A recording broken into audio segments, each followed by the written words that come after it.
Olá, pessoas! Mais uma semana e mais um ano do Tá Fazendo o Quê? Esse que é o melhor programa sobre política da sua TV, inclusive do YouTube. E quem diz isso é apenas eu e o Elias, que estamos tocando o programa esse tempo todo.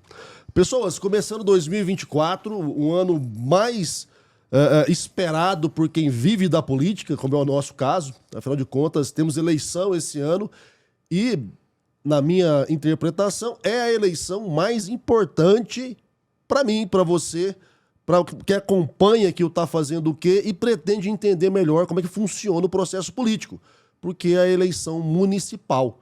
Esse ano, todos nós vamos lá escolher quem nós queremos para administrar a nossa cidade e quem serão os vereadores que vão acompanhar esse processo.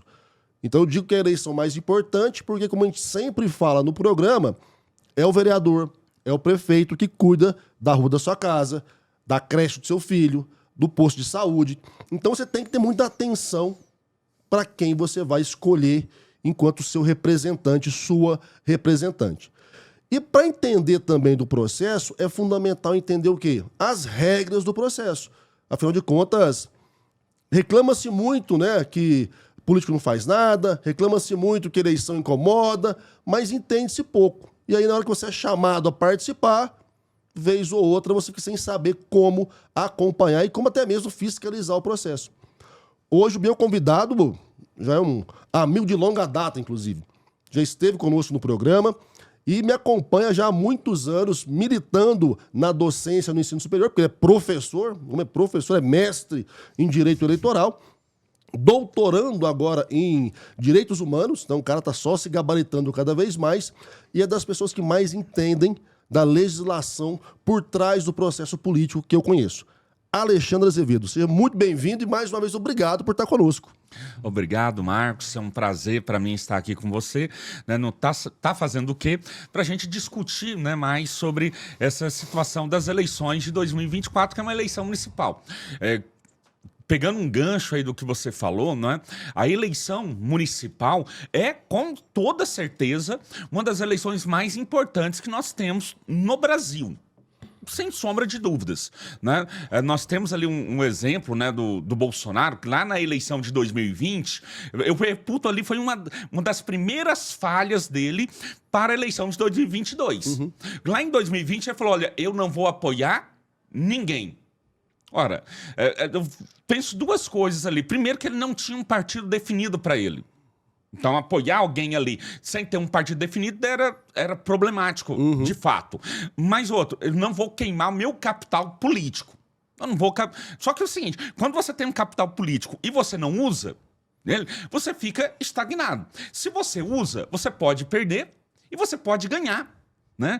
E numa eleição, você sabe muito bem disso, você ganha a partir do momento que você tenha aliados ao seu lado, tenha pessoas para lutar também ali, para te ombrear nessa campanha, né? E então essa eleição municipal ela faz toda a diferença. Agora parece que acordou, né? Falou, nós queremos fazer de 1.000 a 2.000 prefeitos, né? Nos mais de 5.000 municípios que nós temos no Brasil. Isso aí é uma questão de sobrevivência mesmo política, por isso ela também é importante para o eleitor, ok?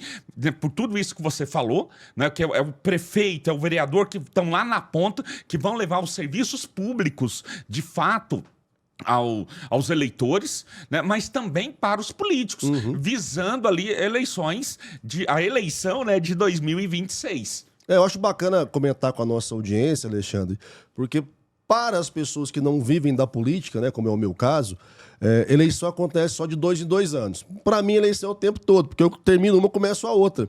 E como você bem colocou, a eleição municipal, gente, para além de ter essa importância para, como diz o Rafael, nossos munícipes, ela é fundamental para o próprio sistema, que é quando se organizam as capilaridades de quem vai disputar a eleição estadual e a eleição federal após 2 anos, que é uma eleição mais volumosa, vamos dizer assim. Enquanto a eleição municipal que a gente vai ter esse ano, ela é localizada, né? Cada município tem a sua disputa, tem a sua batalha. Eleição para deputado estadual não dá para disputar no município só, geralmente. Você tem que ter capilaridade, tem que chegar em mais municípios. A eleição para governador, idem. Para presidente, mais ainda. Você tem que estar esparramando a sua mensagem no país todo. Como é que você faz isso? Através, como o Alexandre colocou, das eleições municipais. Porque é onde você vai lá gastar o seu capital político, emprestar o seu capital político para fazer um prefeito que depois vai falar bem de você na época da sua eleição, eleger vereadores que vão estar nos bairros, que têm proximidade com os eleitores para depois falar bem de você. Então, por vários motivos, ela é muito importante. Agora, Alexandre, uma coisa que eu sempre questionei, nós já tivemos até alguns debates sobre isso, é uma eleição das mais importantes, da nossa leitura mais importante, mas sempre é a eleição que serve de balão de ensaio sobre a legislação eleitoral, né? Porque os caras um ano antes mexem na legislação e testam na eleição municipal. Para esse ano, o que tem de diferente e o que pode dar mais, talvez, tranquilidade ou garantias para o processo correr bem?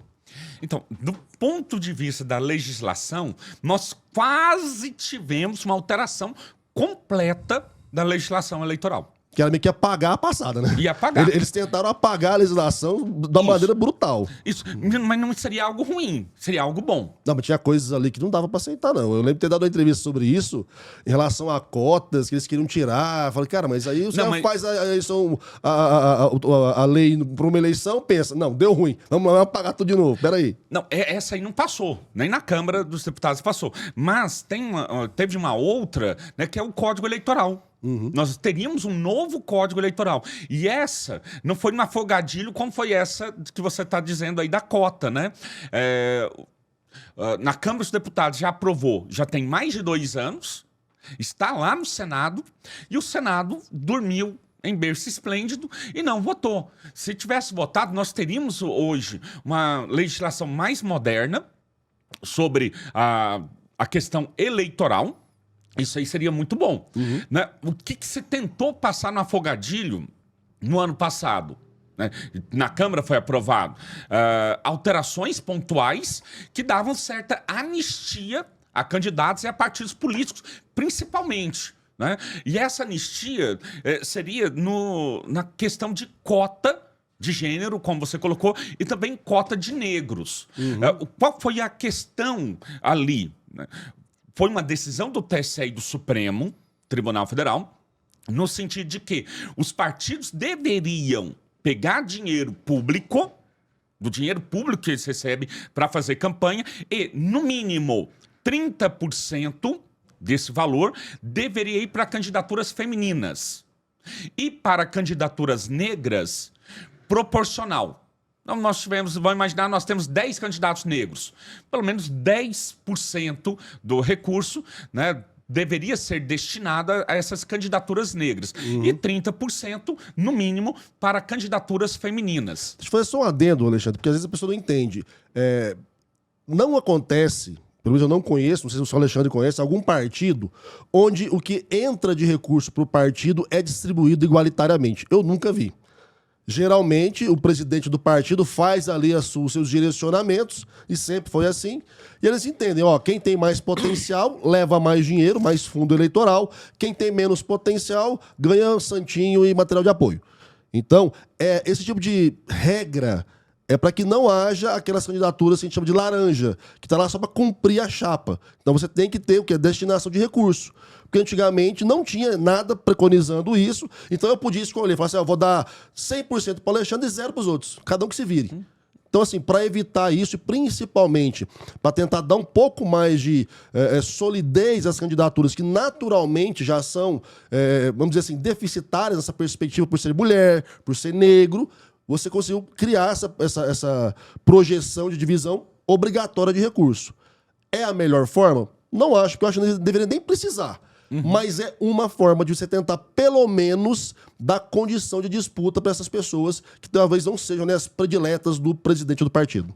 Exatamente. O partido tem que lançar, no mínimo, 30% de mulheres para o parlamento. O partido vai lá e lança. Só que fala, olha, cumpri a minha parte. A legislação eleitoral, a justiça eleitoral, verificando e falou, olha, lançar candidatas, mas não dar recursos públicos, é um nada. Então tem que ter também recurso público. Veja, não é o dinheiro que o partido vai investir, né? São recursos públicos que o partido recebe. E a gente está aí, para esse ano, algo em torno de 5 bilhões do Fundo Especial de Financiamento de Campanhas para os partidos políticos. Então, o que o partido político rotineiramente fazia? O que você disse. Qual é o candidato com maiores chances de ganhar? Pega esse dinheiro e destina para esse candidato. Em parte, era bom. Por quê? Porque o cara, de fato, era muito bom de voto, era eleito, eventualmente arrastava outros candidatos que iam eleitos ali na aba dele, certo? Isso aí para o partido era bom, só que para a representação da sociedade era ruim. Por quê? E aí nós temos um parlamento, né? Vamos pegar aqui o estado de Goiás, por exemplo. A maioria dos municípios, Marcos, tem uma vereadora. Minto. A maioria tem 0 eleitos. Dos eleitos ali que tem uma representação, melhor dizendo, é apenas uma candidata. Né? Salvo engano, somente em Vila Boa, cidade aqui no interior de Goiás, tem 5 vereadoras de 9. Olha só, isso eu nem sabia. É pouco. Né? Um município só tem... 246. 46, exato. Então, assim, só ter essa maioria é muito pouco. Se você pega aqui a Assembleia Legislativa, na legislatura passada, tivemos 2 mulheres. Na legislatura atual, nós temos 4. É pouco. Se você pensar que são 41. Então, a partir do momento que são 41, 10, 4, você tem menos de 10% da representação. Então, por isso que precisava destinar mais recursos. Essa é uma alteração legislativa, né, que vem forte para essa campanha eleitoral agora, e os partidos têm que tomar esse cuidado, porque senão vira aquela situação de caçar a chapa por conta de uma fraude na cota de gênero. O que em Goiânia aconteceu demais esse ano, inclusive, né, Alexandre? Muito. Né? E aí você lança mulheres, não dá recursos para elas, e aí lá na frente tem 0 votação, né?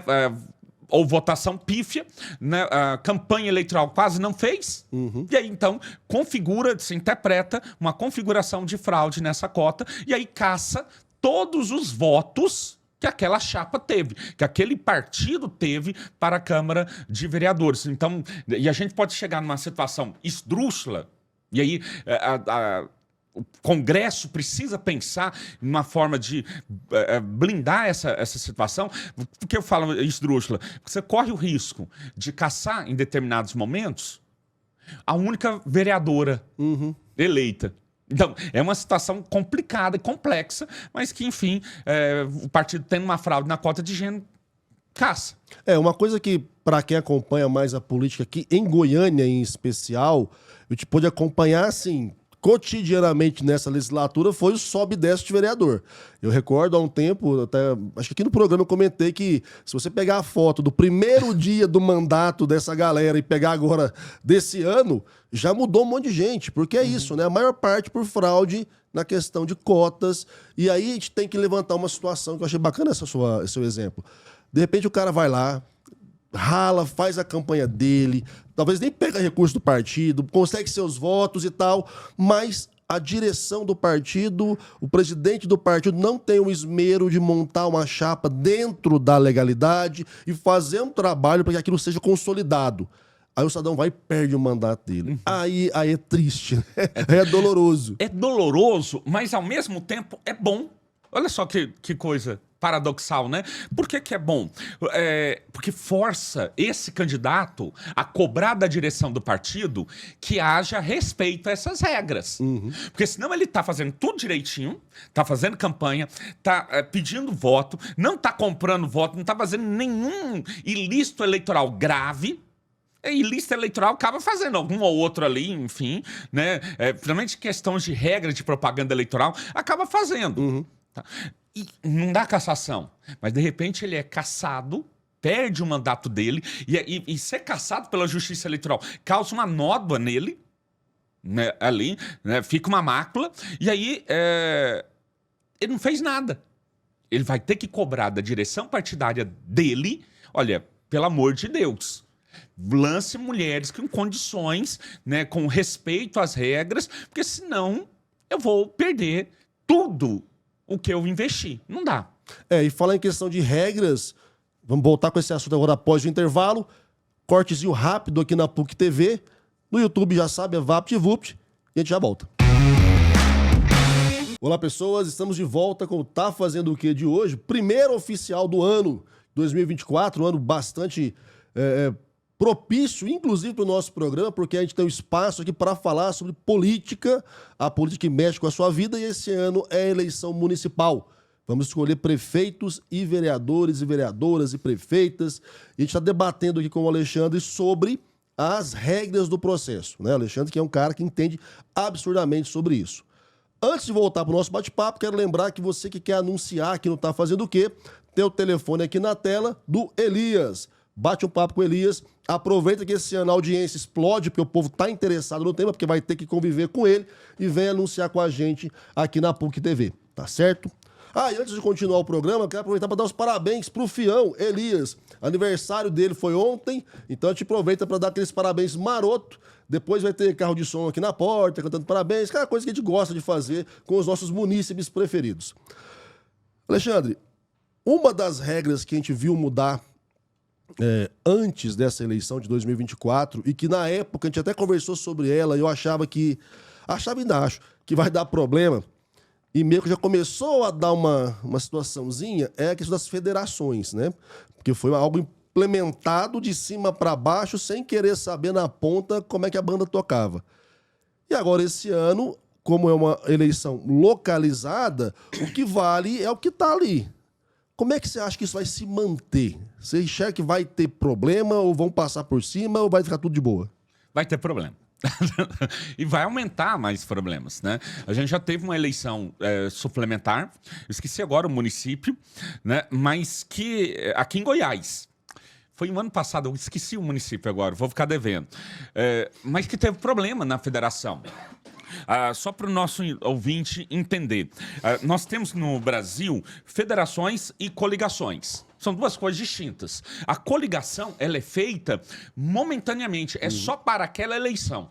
Eu costumo falar, né, que é uma reunião temporária, é uma união temporária de partidos que se encerra às 5 horas do dia da eleição.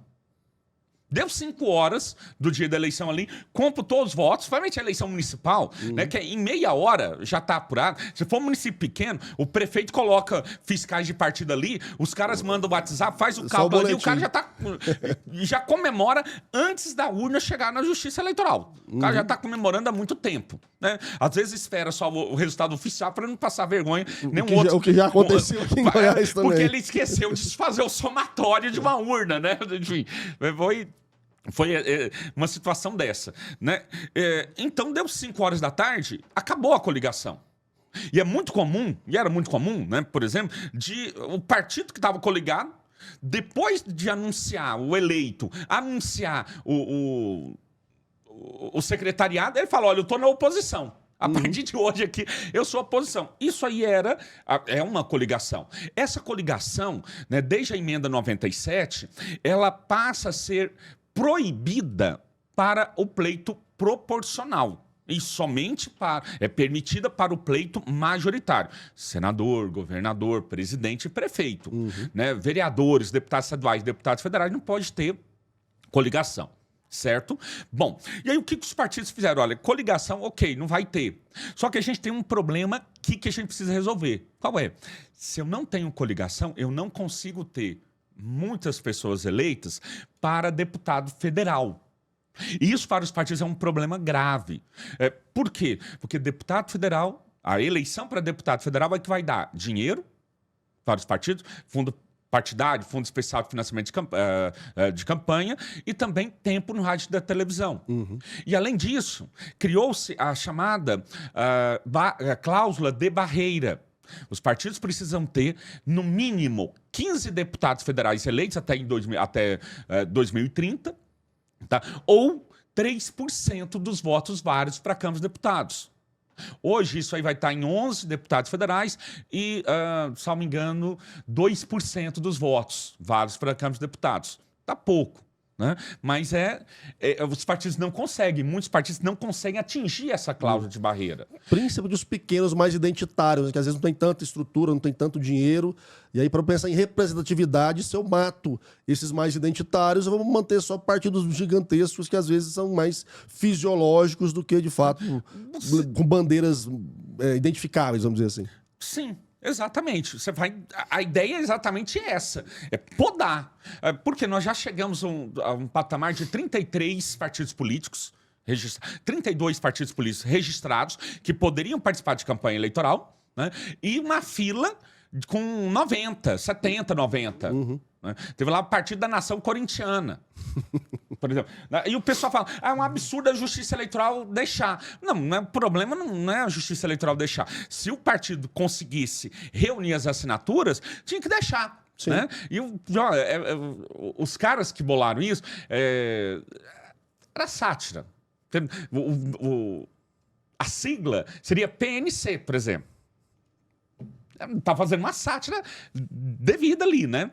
Enfim, aí os partidos, verificando que não poderiam chegar à cláusula de barreira, criaram a figura da federação partidária.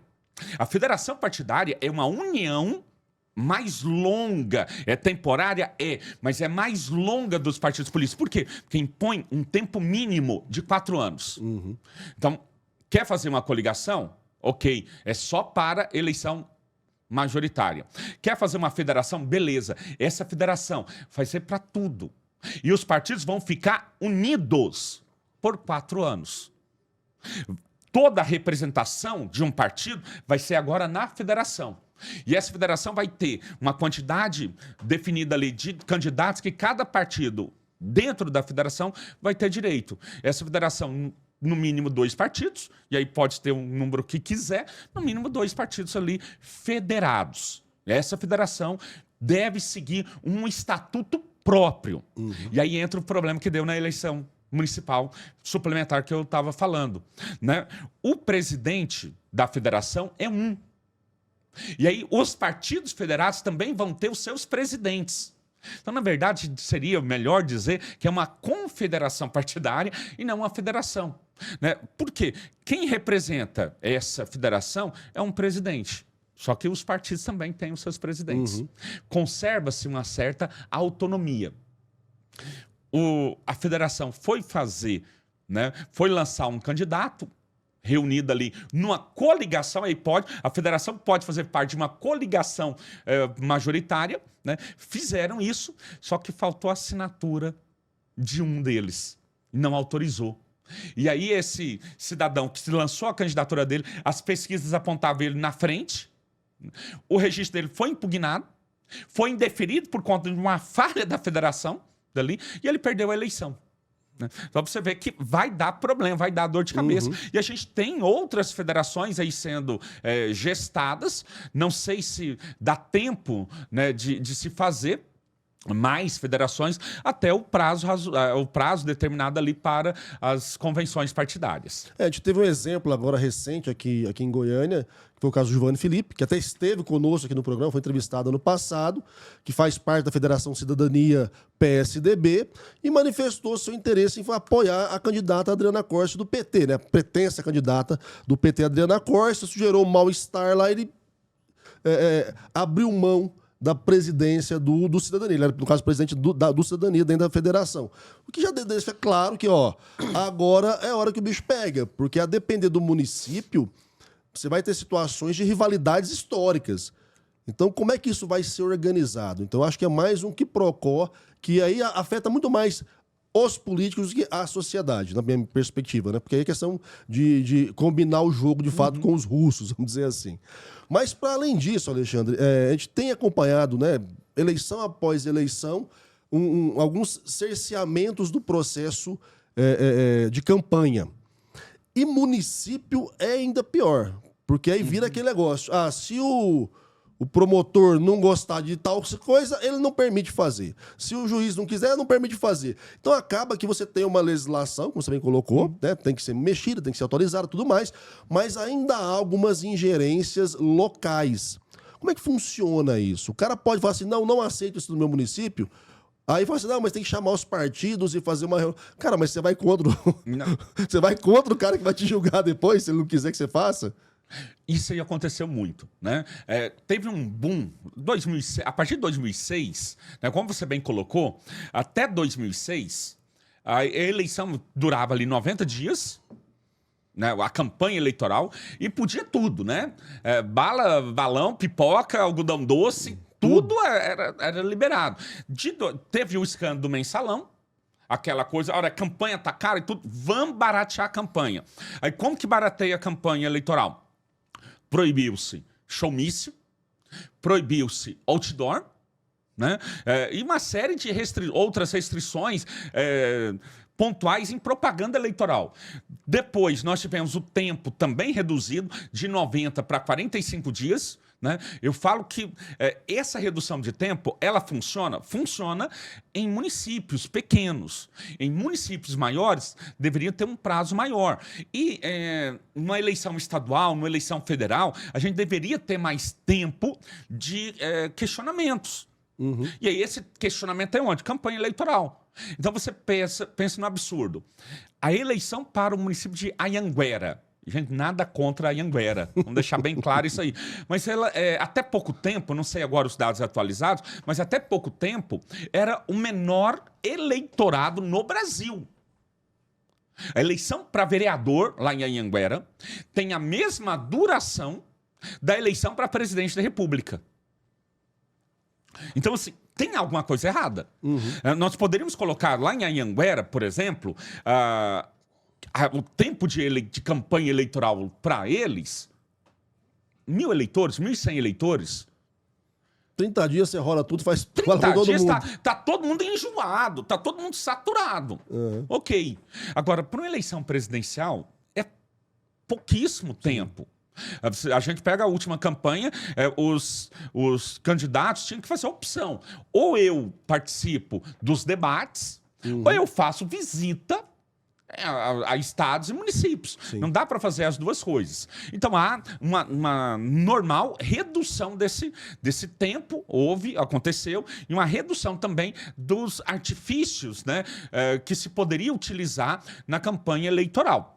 Não, sem contar... E aí, o que desculpa, só finalizar. Sim. O que os promotores de justiça eleitoral e os juízes eleitorais e os servidores da justiça eleitoral verificaram? Vamos também, nessa onda aqui, reduzir ainda mais a campanha, ou os atos possíveis de campanha eleitoral. E aí chamavam os candidatos dali, às vezes nem chamava os candidatos, chamava os presidentes dos partidos e falava, olha, vamos fazer um termo de ajustamento de conduta aqui? Vamos, olha, então é o seguinte, carro de som, você pode fazer carro de som, aí tem ali, só em tais dias de campanha. Né? Segunda, quarta e sexta é um partido, terça, quarta e quinta, terça, quinta e sábado é outro partido. Fazia desse jeito.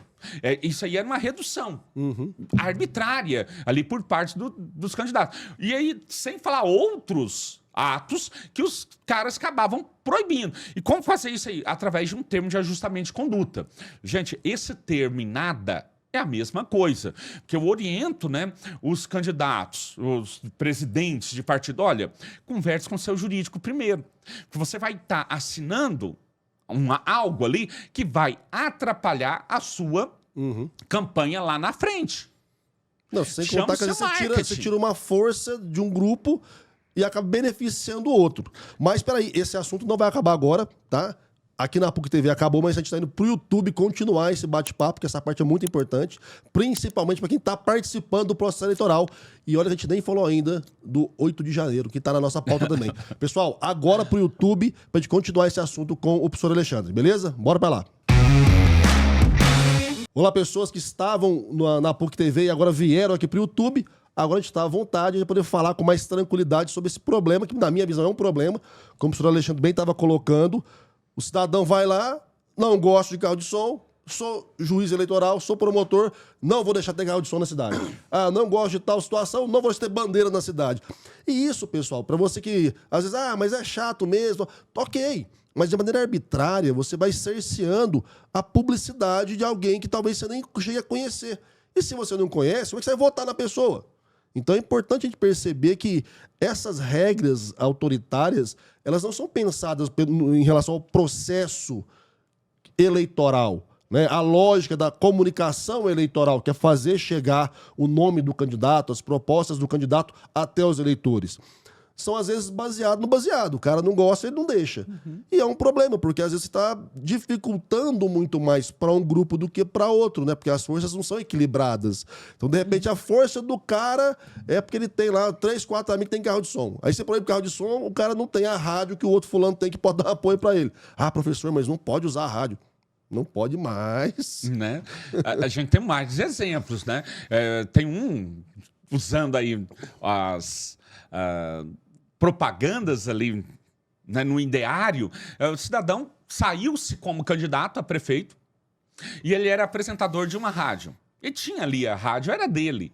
Aí tinha um programa. Ele tocou a música do Roberto Carlos no último dia dele. Olha, eu tocando essa música aqui, então toda vez que você escutar essa música, lembra do seu amigo. Ele falou aí, aquela, amigo, volte logo, lá, do Roberto Carlos. Não vou, que música não é com a gente, Canta mal né? pra cacete, é só meu amigo. Exato. Só, viu? Aí o que acontece? A filha dele assumiu o rádio, o programa na rádio dele.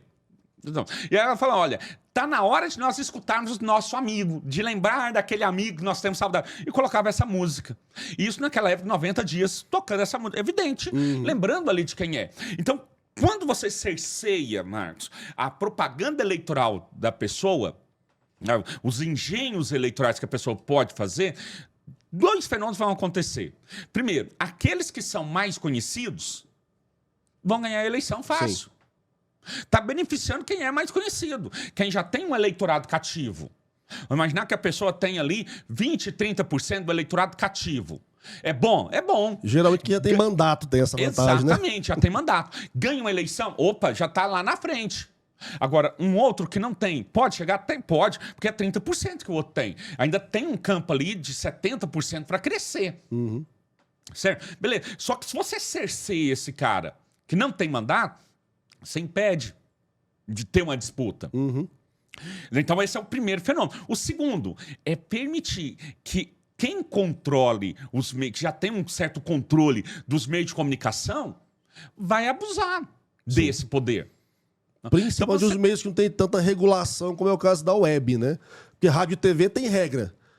Internet ainda tá zoado o negócio. Não tem um regramento certo ainda não. Tá muito zoado. Por exemplo, a legislação eleitoral, e aí é uma situação que a gente não encontrou uma fórmula. Não existe uma fórmula. É complicado. Você pode... Tem lá na lei 9.504, a lei das eleições, fala, olha, na internet só pode propaganda gratuita. O impulsionamento pode. Impulsionamento pago pode. O que se fala quando diz, né? O que se quis dizer quando escreve lá que só pode gratuita? Eu não posso pagar, por exemplo, para um influencial, não é? Um influencer, um digital influencer, não é? Fazer a minha propaganda eleitoral. Então, por exemplo, Felipe Neto. Se ele quiser fazer uma propaganda para alguém, é só na forma gratuita. Outras, né, pessoas aí que, agora começando o Big Brother, né, a gente vê ali aqueles desconhecidos famosos. Mano, o cara tem 40 milhões de seguidores e eu nunca ouvi falar na vida. Pode dizer, tem vários aí na internet, mas de repente ele fala ali alguma coisa favorável de um candidato, isso aí vai lá em cima, dá uma visibilidade.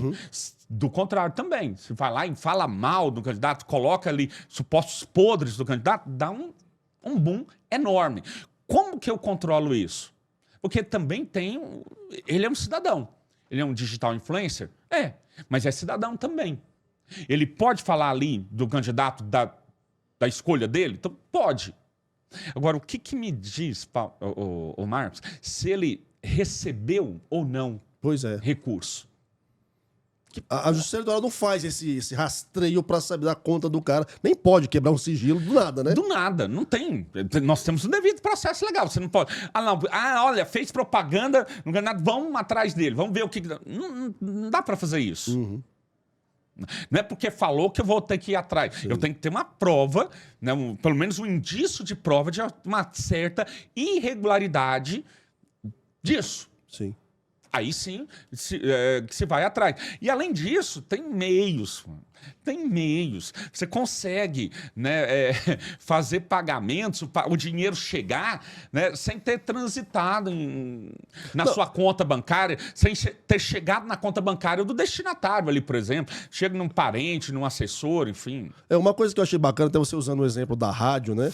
É que assim, gente, o pessoal dá nó em goteira. Você sabe disso. A criatividade do brasileiro é fantástica, assim. Então, mas se o cara tem uma rádio, é algo mais assim. Tá, mas a quantidade de religiosos que tem na política. Já fiquei sabendo, não sou muito de igreja, mas já fiquei sabendo que tem cidadão que é época de eleição, todo versículo que ele vai pregar na igreja, por um acaso, parece com o número do candidato que a igreja apoia. Já fiquei sabendo de história assim. Então, assim, há meios e meios de se fazer o mal feito bem feito, né? Até uma coisa que você gosta muito de falar. Vai fazer o errado, faz o errado certo. Exatamente. Mas nessa situação da internet, Alexandre, e aí eu acho que é o campo mais grave, e até já pegando o gancho para entrar na pauta aí, a gente está gravando no dia 8 de janeiro de 2024, um ano exatamente, tá? Uma data emblemática essa agora, do que aconteceu no ano passado, a invasão ali da Praça dos Três Poderes. E é evidente que o uso da web fomentou aquilo. O ato, ele foi só o ápice de um processo que já acontecia há muito tempo, no mínimo 4, 6 anos, nas redes sociais, usando a tecnologia da comunicação da informação. Grupo do WhatsApp, bolha de Instagram, bolha de Facebook, e aí o que você colocou. A depender da audiência do cidadão A ou do cidadão B, ele desequilibra muito o processo. Né? Ele pode promover alguém de maneira lícita, ok, porque eu concordo com o que o Elias fala da campanha dele, mas ele pode destruir também a carreira de alguém, destruir a campanha de alguém, dependendo de como ele fala daquela pessoa. E aí a gente vai para uma pauta que é complexa também, que é o tal da regulação dos meios. Que o povo aí já levanta, mas isso é censura, mas isso aqui.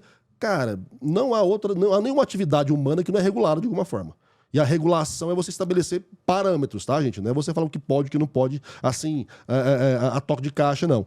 Então, assim, como é que a gente consegue pensar o processo eleitoral agora de 24, que eu acho que é até muito mais difícil vocês fiscalizarem, né, pensando na justiça eleitoral, porque são 5.500 e poucos municípios, e com esse canhão na mão, porque hoje em dia acho que não tem nenhum município, se tivessem raríssimos, onde você não tem uma presença do digital, da internet, que possibilite essa forma de campanha.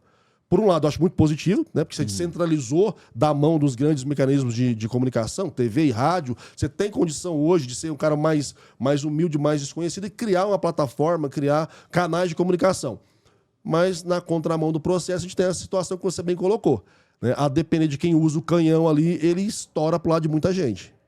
E é complicado, é uma situação muito complexa, né? Eu quero começar aqui falando uma frase, né, do cantor Eduardo Costa. O cantor Eduardo Costa, numa determinada entrevista, ele falando do caseiro dele, alguém lá que trabalha com ele, dizendo sobre a questão das mídias, da confiança das mídias. E Eduardo Costa, disse que o cara vira para ele e fala, não, mas a verdade hoje está aqui. Então, a mídia hoje está fora. A mídia tradicional hoje está fora. Né? Por quê? Porque a verdade está no celular. E isso é complicado. Quando a gente tem... Né, nós estamos falando hoje agora do dia 8 de janeiro. Né? Nós tivemos há pouco tempo, na semana passada, um vídeo vazado dizendo ali que era do Padre Júlio Lancelotti. Né? Sobre ele com atos ali, seria de pedofilia, alguma coisa assim. Você olha, não, isso aí é uma montagem.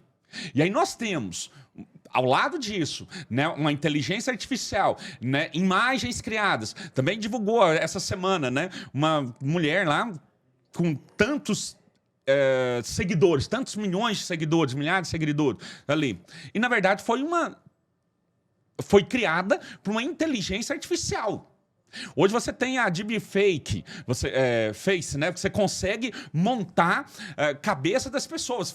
Coisa que você via ali no cinema, hoje tá, né, o Luizinho da fotocopiadora ali consegue montar essa coisa. Consegue fazer algo que, aos olhos de uma pessoa, pode parecer verdadeiro. Sim. E isso aí vai ser uma tônica nessa eleição. Não, e de 2024. Você pega isso dentro de um contexto, né? Geralmente isso vai entrar dentro de um grupo que a pessoa faz parte com outras pessoas que já pensam mais ou menos como ela, porque é a lógica dos grupos, e aí ela tá ali muito mais para validar o que ela já acredita. Então você cai ali dentro, ela não quer nem checar. Ela fala, eu sabia que ele fazia isso, eu tinha certeza que era isso. E quando quem passa é alguém que ele conhece, já valida o conteúdo, e a pessoa muitas vezes não tem o hábito ou até a competência para checar se aquilo é verídico ou não, né? Não vê lá só a thumbzinha, nem clica no link para ver nada, ou vê, não vai atrás de pesquisar em outro ponto de informação de referência. Então, assim, é muito grave, cara, quando a gente deixa a coisa fluir e sem visibilidade, né? Porque o WhatsApp é o submundo da comunicação. Ali é terrível. E como você controla isso? Não tem como. Tem jeito. E aí é toda uma questão muito orquestrada, parece, né? Você começa, primeiro, questionando os meios tradicionais. Então, olha, ali mente, é quase um arquivo X, né? A verdade está lá fora, só que a verdade está aqui dentro. Eu quero falar, não, a verdade está aqui dentro do celular, está dentro do nosso grupo. Não consumam informação fora daqui. É quase um olavismo mesmo. Isso vem dentro da mídia golpista, que começou anos e anos desacreditando na mídia. Descredibiliza a mídia, e a mídia errou, e a gente sabe disso. Né? Você tem ali, um cara errou, a gente sabe que são vários erros que tiveram ao longo do tempo, e aí você pega a questão desses erros e você descredibiliza. Evidente, vai errar, vai acertar? Vai. Sim. Só que você descredibiliza e coloca, olha, ali é o mal, aqui é o bem. E quando você coloca isso de forma maniqueísta, é muito complicado. Porque quando você luta contra o mal, meu amigo, você pode fazer tudo. Sim. Não tem guerra mais sangrenta que uma guerra santa. Porque o cara mata para ir para a glória, para ir para o céu. E o outro ali é instrumento do capeta, do demônio. Numa eleição, trazendo isso aqui, para uma eleição é complicado. Porque o outro lado, você coloca o outro como... não como adversário, que até há pouco tempo era. Sim. Você coloca como inimigo. E aí você colocando como inimigo, você fala, olha, eu não sento à mesa para negociar com o inimigo. E a gente esquece, lá atrás, vários exemplos, nós tínhamos campanha com adversários. Então, e aqui a gente tem um bom exemplo disso, né? É o Alckmin e o Lula. Eles eram adversários. Disputava a eleição, na eleição ali, palavras duras, paravam forte um contra o outro e tal, que o pessoal falava era um teatro de tesouro. Não era teatro de tesouro. O cara tá ali, vai perder a presidência da República. Você quer falar que o cara tá ali, disputando a eleição a presidência da República. Ele vai olhar pro outro e falar, olha, beleza, é só um teatro, tá? Eu vou te atacar aqui, mas é pra você ganhar. Não tem isso, cara. Não tem essa lógica. Vamos longe não, aqui em Goiás mesmo. 2018, Daniel e Caiado eram oponentes do cenário. Disputaram o governo do estado em lados opostos. Depois se juntaram e vida seguiu. Vida seguiu. Então, assim, a dificuldade que eu vejo é que, assim, as pessoas não querem enxergar ou não conseguem enxergar o espaço político como esse espaço agonista, onde a gente tem que discordar, porque você pensa de uma forma, eu penso de outra, mas a gente vai se ajeitar, a gente vai construir, vai estar do lado diferente de uma hora, mas no próximo a gente pode estar junto, porque o cenário muda. E aí enxergam, obviamente insuflados por esse tipo de propaganda, é sempre a guerra do mal contra o bem. Ou você é muito burro e eu sou o mais inteligente de todos, ou você apoia quem apoia o capeta e eu apoio quem apoia Jesus. E é sempre uma dicotomia de soma zero, né? Porque para eu ganhar você tem que perder. Não tem jeito. Só que é mais engraçado, Alexandre, eu penso, que a hora que você pega o processo, né? O cara vai lá na eleição majoritária, que é a que tem mais visibilidade, e entra nessa luta, nessa disputa. Aí você pega que ele voltou para o legislativo, de repente é um cara que está apoiando outro candidato que ele odeia. Porque ele não tem essa preocupação. Então você percebe que não é um ato político. é um ato emocional e com as emoções mais torpes, às vezes, que são insufladas para guiar o eleitor. Porque não tem racionalidade nesse processo. Tanto que ele é capaz de votar no fulano A, e na hora de votar para vereador, para deputado, ele vota em um cara que não tem nada a ver com o fulano A que ele quer. Um exemplo disso é o PL, né, ter colocado uma diretriz para a eleição de 2024 uma proibição para de que o partido, nas eleições municipais, se coligue com partidos de esquerda, PT, PSOL e etc e tal. Tem essa proibição. Cara, se isso aí fosse enraizado de fato, não precisaria dessa proibição. Se tem que ter essa proibição, se precisa disso, é porque nós sabemos, e você sabe, né? Você que está nos escutando, nos ouvindo, sabe que isso acontece. Em eleição municipal, o cidadão fala, não, ele de esquerda, não, de esquerda não, é meu amigo. Sim. Que é isso? Ele diz, isso aí não é de... E eu uso um termo, ele coloca esquerdista. Não, é de esquerda. Né? Não, mas é meu amigo. Não, mas esquerdista, mamadeira, piroca, não sei lá o quê. E tal. Ele fala, não é. Ele é meu amigo. A eleição ali é diferente. Ou ele é meu amigo, ou ele é meu adversário, ou inimigo ali. Eu não gosto dele. Por que não? Porque ele foi meu vizinho e plantou uma árvore ali que me atrapalhou. Sim. A eleição municipal é muito disso. Né? Não bebe tanto dessa fonte. Por isso eu acho que a estratégia deve ser outra, né? Mas os caras que acabam insuflando de certo modo, e aí nós temos um componente religioso nisso, né? Que aí dá força, né, para essa questão do bem e do mal. E aí, pegando gancho do que você falou sobre regular, a religião é regulada no Brasil. O pessoal fala, não é. A religião não é regulada. Cara, é. Não pode ter qualquer tipo de religião no Brasil, por exemplo. No mundo, não pode ter qualquer tipo de religião.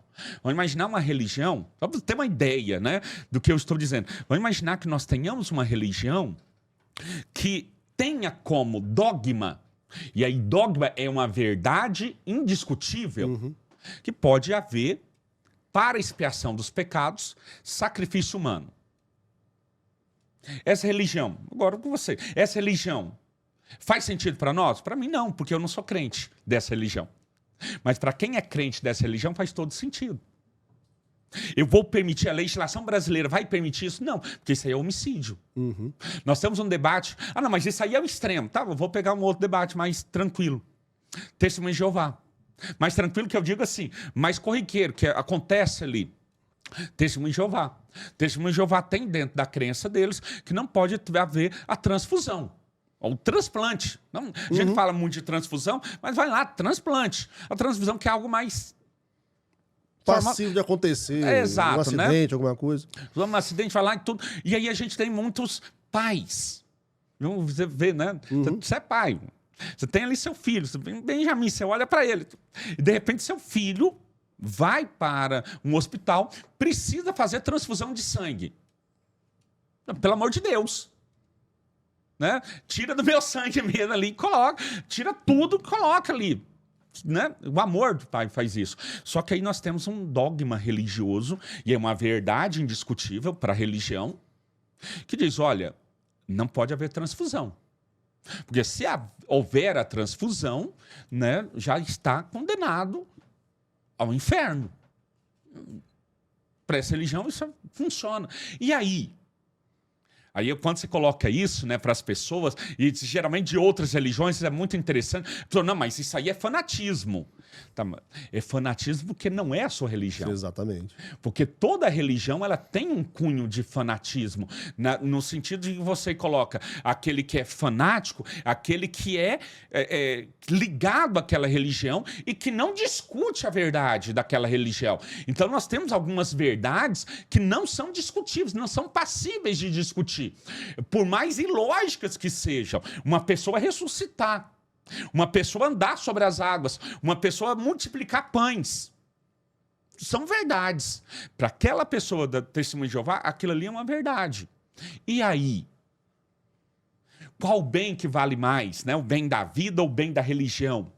Pois é. Tudo isso aí é discutível dentro de um patamar de logicidade, sim, é discutível. A gente pode discutir. E aí nós entramos numa seara em que o direito também vai regular essa situação, né? E eu, pessoalmente, tenho a minha posição, né?